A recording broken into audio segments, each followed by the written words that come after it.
Et si l'amour était la clé de ta résilience? Bonjour, c'est Jess, ta coach en résilience. Non mais où je vais avec l'amour, tu me diras. Eh bien, tu savais que au cœur de ta confiance en toi, il y a l'estime de soi. L'estime de toi, pardon. Eh bien, l'estime de toi, c'est de l'amour. C'est de l'amour qui, si tu es chanceux, tu as grandi avec et on a reconnu ta valeur, on a reconnu ton... Le simple fait que tu sois est un cadeau ou tu dois apprendre à la construire. Et là, bienvenue au club. Ce n'est pas facile, mais c'est possible.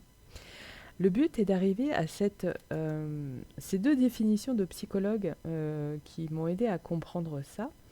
Alors d'abord Suzanne McMahon, qui est donc une professionnelle de la santé mentale auprès des vétérans américains.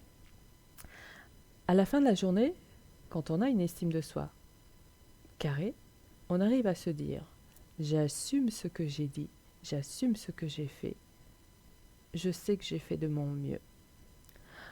Deuxième, c'est une définition réaliste de l'estime de soi de Guy Corneau, psychanalyste, lui, et dont, si tu as des traumas complexes, la guérison du cœur et le meilleur de soi, topissime.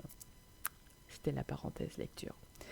Une estime de soi réaliste, c'est pouvoir se dire « je ne suis pas la plus belle, je ne suis pas la plus intelligente, mais par contre j'ai des talents, j'ai des compétences et je peux les mettre en action et je les mets en action chaque jour pour mes projets, pour pouvoir prendre ma place, car j'y ai droit, sans prendre la place des autres et sans laisser les autres prendre ma place. » Voilà pourquoi l'amour, c'est indispensable dans ton parcours de résilience.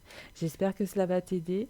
Tu pourras trouver des outils dans les liens de ma bio. Prends bien soin de toi. Tu es précieux, précieuse.